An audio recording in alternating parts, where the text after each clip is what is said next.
नमस्कार दोस्तों, हम लोग बात करेंगे एक नए टॉपिक की जिसका नाम है फैक्टराइजेशन। हम लोग बात करेंगे फैक्टराइजेशन की।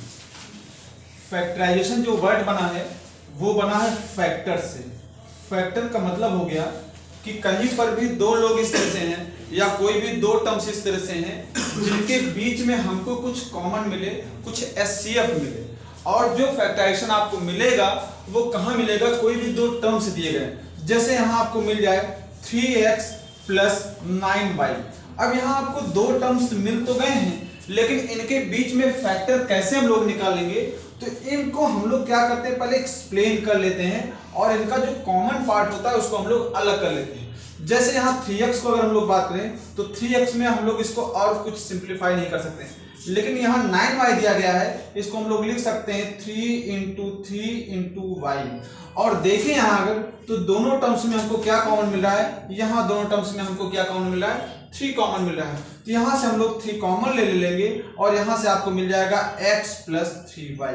ये इसको हम लोग बोल दे देंगे फैक्टराइजेशन। किसी भी दो टर्म्स में जो कॉमन पार्ट्स है उसको हम लोग अलग कर लेते हैं, उसको क्या बोलते हैं? फैक्टराइजेशन बोलते हैं। और जैसे जैसे आगे बढ़ते जाएंगे वैसे वैसे इसमें हमको एज अ फॉर्मूले के बेसिस पर भी हम लोग आगे काम करते हुए जाएंगे।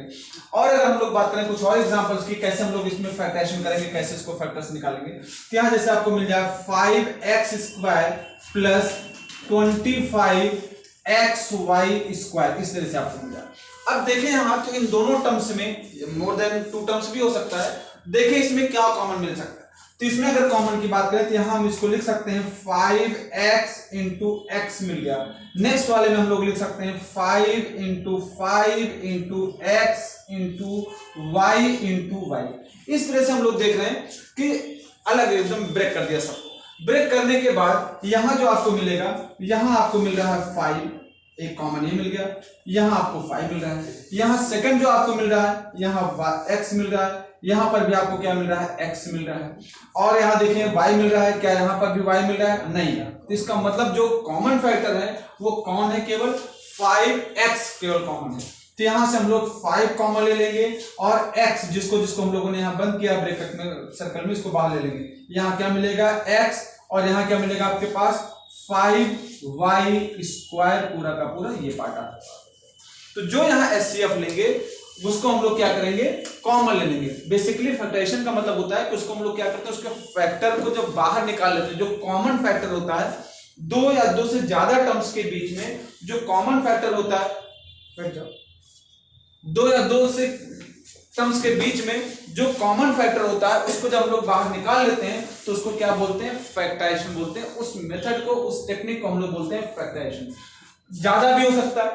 अब इसी बेसिस पर हम लोग को जो मिलेंगे, अगर 3 मिलेंगे, 4 मिलेंगे, जैसे यहां आपको इस तरह मिल जाए 5x² माइनस 3y²। अब ये इतना बहुत नॉर्मल सा फैक्टर्स, इस बेसिस पर कैसे हम लोग इसको फैक्टराइज करेंगे? यहां आपको मिल जाए 36x² माइनस 49z²। इस तरह के फैक्टर्स को कैसे करेंगे? तो यहां अगर हम लोग देखें, क्या इसको हम लोग एक फॉर्मूला यूज कर सकते हैं। कौन सा फॉर्मूला? a² माइनस b² का फॉर्मूला यूज कर सकते हैं। a² माइनस b² क्या होता है? ये होता है, एक ब्रैकेट में लिख देंगे a प्लस बी और दूसरे ब्रैकेट में लिख देंगे a minus B. a plus B और a माइनस बी, इन दोनों के कॉम्बिनेशन को हम लोग बनाएंगे और यहाँ इसको लिख सकते। तो यहाँ आपको मिल रहा है a² b², इसको आपको इस पार्ट में ले जाना है। ये हर एक जगह यूज करते हैं इसको। तो यहाँ ये 36 दिया गया, तो इसको हम लोग लिख सकते हैं 6x²। ठीक सिद्धार्थ, समझा रहा है? माइनस नेक्स्ट आगे आपको क्या मिल जाएगा? 49z। तो ये क्या हो जाएगा? 7z²। यहाँ हम लोग इसको लिख सकते हैं 7z², क्योंकि यहाँ इसको क्या करेंगे? यहाँ 6 का स्क्वायर 36 हो जाएगा, x² का x हो जाएगा, 7 का स्क्वायर करेंगे 49 हो जाएगा और z का स्क्वायर क्या हो जाएगा? z हो जाएगा। अब यहाँ आप इस फॉर्मूले का यूज करेंगे। a², यहाँ आपका हो गया ये a² माइनस b²। तो यहाँ क्या हो जाता है आपके पास? एक ब्रैकेट में a प्लस बी और दूसरे ब्रैकेट में a माइनस बी। तो इस क्वेश्चन को जब हम लोग करेंगे यहाँ से क्या मिल जाएगा? 6x माइनस 7z और दूसरे ब्रैकेट में क्या मिल जाएगा? 6x plus 7z। Using the identity find the factors of the given terms. तो कौन सी आइडेंटिटी यहाँ यूज किया हम लोगों ने? a² minus b² is equal to a plus B, a minus B. अब अगर इसी में हमको ये यूज करना हो तो कैसे यूज करते हैं, बहुत ही अच्छा, बहुत ही कॉम्प्लिकेटेड क्वेश्चन है। यहां तो हमको कुछ दिख नहीं रहा, अगर इस तरह कहीं नहीं दिख रहा है तो इसको हम लोग रूट में लिख सकते हैं। क्या लिख सकते हैं, 5 को हम लोग लिख सकते हैं √5 का स्क्वायर, जानते होंगे इस चीज को, रूट लगा के स्क्वायर कर दिए, सेम नंबर आपको मिल जाएगा। तो यहाँ 5 पर भी हम लोग वही काम कर सकते हैं, यहाँ लिख देंगे √5x और ये हो जाएगा होल स्क्वायर माइनस √3y और ये हो जाएगा होल स्क्वायर। यहां हो जाएगा आपके पास √5x whole square minus √3y whole square. यहां आपको एक ब्रैकेट में मिल जाएगा √5x माइनस √3y एक ब्रैकेट में, और सेकंड ब्रैकेट में आपको क्या मिल जाएगा √5x √3y। मतलब यहां भी हम लोगों ने आइडेंटिटी यूज कर दी है, a प्लस बी और a माइनस बी, यहां जो है होल स्क्वायर को हम लोग अलग अलग करके यहां कर लेंगे। मतलब यहां भी हम लोगों ने कौन सी आइडेंटिटी यूज की है, a square minus B square that is a plus B, और दूसरे ब्रैकेट में क्या हो जाएगा a माइनस बी। तो इस एक आइडेंटिटी पर बहुत सारे क्वेश्चन बन सकते हैं, पूरी की पूरी एक्सरसाइज आपको मिल जाएगी इसमें, जो डिफरेंट डिफरेंट बुकेस हैं एक आइडेंटिटी पर। ऐसे अगर हम लोग दूसरी आइडेंटिटी की बात करें, दूसरी आइडेंटिटी पर क्वेश्चंस करते हैं, वो देखिए वो कैसे करेंगे। जैसे और आपके पास फॉर्मूलेज हैं, जैसे अगर बात करें हम लोग a plus B whole square, इस पर आगे बात करें तो ये होता है a square plus 2ab plus B square. दूसरी अगर बात करें हम लोग a minus B whole square that is a square minus 2ab plus B square. अगर यहाँ बीच में माइनस लगा है तो दोनों नंबर्स के बीच में माइनस लग जाएगा, और यहाँ प्लस लगा है तो यहाँ पर प्लस लग जाएगा। इन दोनों, ये दोनों हमेशा आपको क्या मिलेंगे, पॉजिटिव भी मिलेंगे। a और b के जो स्क्वायर है हमेशा क्या मिलेगा आपको, पॉजिटिव भी मिलेंगे। तो इस पर क्वेश्चंस कैसे करेंगे, क्या मिलेगा आपको, जैसे हम लोग बात करें क्वेश्चंस की बात करें हम लोग, तो जैसे यहां देख दिया आपको 4 प्लस यहां अगर हम लोग बात कर लें 8x प्लस x स्क्वायर हो जाएगा ये 2x या 4x, ऐसे 4 plus 8x plus 4x square. एक क्वेश्चन ये दिया गया है और आपको इसको फैक्टराइज करना है। तो हम देखेंगे कि क्या ये जो हमारे पास दिया गया, क्या इन दोनों में से किसी के ऊपर जा सकता है कि नहीं। तो 4 को हम लोग लिख सकते हैं 2 स्क्वायर प्लस आगे आपको यहां मिलेगा 4x स्क्वायर, इसको हम लोग क्या लिख लेंगे 2x होल स्क्वायर, ये मिल गया।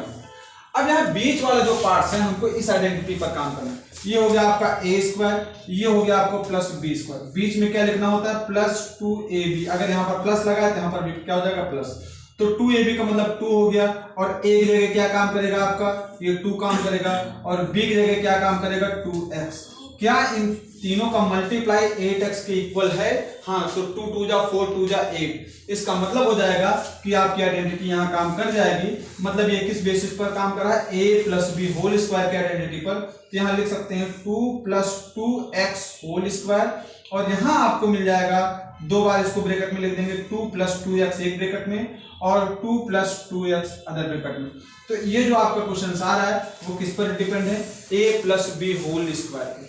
फैक्टराइजेशन का मतलब होता है कि आपको जो एक्सप्रेशन दिया गया है उसमें से कॉमन चीजों को निकाल करके उनको डिफरेंट डिफरेंट पार्ट में ब्रेक करना। जैसे अगर यहाँ हम लोग जितने लोग बैठे हुए अगर फैक्टराइजेशन करना हो तो सबके बीच में जो मैथ्स कॉमन है अगर उसको निकाल करके रख दिया जाए, तो अगर ये पूछा जाए कि बताइए किसको किसको 5 की टेबल आती है, तो सबको आती है, तो 5 की टेबल निकाल करके हम लोग कहीं हाथ नीचे कर लेते, नहीं आती, तो मतलब हम लोग क्या करें, उसको जो है हम लोग अलग कर लेते हैं। इसी तरह से जितनी भी चीजें सबके अंदर कॉमन है वो हम लोग क्या कर सकते हैं, अलग कर सकते हैं, तो वो क्या हो जाएगा, फैक्टर हो जाएगा। जैसे हम लोग एचसीएफ लेते हैं वैसे फैक्टराइजेशन में भी हम लोग ये करते हैं। इस पर क्वेश्चन देखते हैं हम लोग, इस पर भी ऐसे ही जहां प्लस लगा है वैसे यहाँ पर माइनस कर सकते हैं। इस पर भी क्वेश्चन देखते हैं a minus B whole square पर। जितनी भी आइडेंटिटीज आपके पास हैं उन सब पर आपको काम करना है। कुछ आइडेंटिटीज में लिख रहा हूं, इन सब पर आप जो है फैक्टराइजेशन कर सकते हैं, और नॉर्मल फैक्टराइजेशन भी होता है। देखिए कौन कौन सी और आइडेंटिटी आपको मिलेगी। एक आइडेंटिटी आपको मिलेगी X square plus a plus B, इस तरह से x लगा दिया,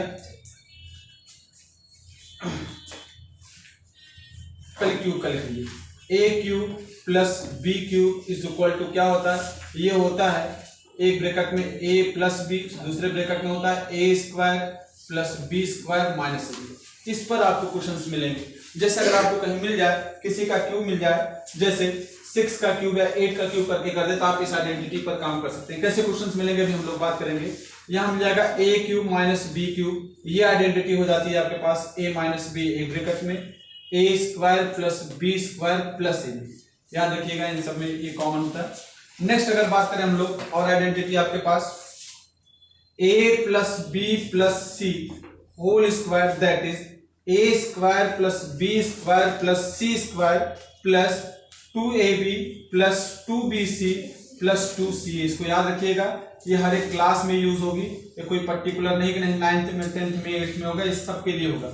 नेक्स्ट आपके पास आता है a cube plus B cube plus C cube minus 3abc, और यहां आपको मिलता है एक ब्रैकेट में a प्लस बी प्लस सी एक ब्रैकेट में। नेक्स्ट ब्रैकेट में क्या मिलता है a square plus B square plus C square minus A B minus B C minus C. ठीक, अब इस पर डायरेक्टली क्वेश्चन पूछता है, हर एक कंपटीशन में आता है, चाहे जो एग्जाम देंगे कंपटीशन लेवल का भी, उसके बाद जो है सब में मिलता है। यहाँ इसको सम क्या कर देता है माइनस में, इनका सम क्या कर देता है 0।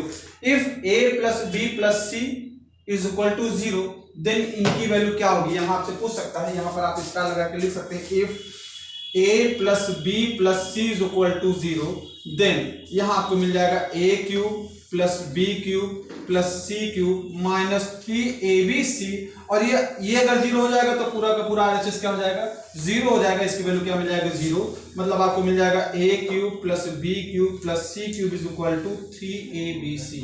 बहुत ही चमत्कारिक क्वेश्चन इस तरह का मिलता है कि 3 नंबर का जो क्यूब का जो प्लस है उनके मल्टीप्लिकेशन के थर्ड टाइम के क्या होता है इक्वल होता है। कब, जब उन तीनों का जो सम है वो किसके इक्वल हो जाता है 0 के इक्वल हो जाता है।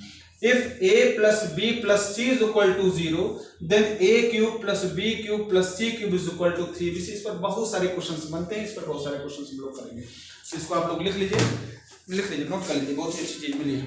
अब आगे हम लोग इस पर और फैक्टराइजेशन की बात करेंगे, कैसे कैसे इसको हम लोग मिडिल टर्म को कैसे स्प्लिट करेंगे। अभी आपको मिलेगा कि जो फैक्टराइजेशन करेंगे हम लोग यहाँ, उसमें हम लोग क्या करेंगे मिडिल टर्म को स्प्लिट करेंगे। a square plus B square ऐसे दे देगा 2ab, है तो आपके पास डायरेक्ट मिल गया। लेकिन आपको इस तरह का क्वेश्चन मिल जाएगा कि आपको बीच वाले टर्म्स को स्प्लिट करना होगा, ब्रेक करना होगा और तब निकालना होगा, उसकी हम लोग बात करेंगे। पहले इसको लिख लीजिए।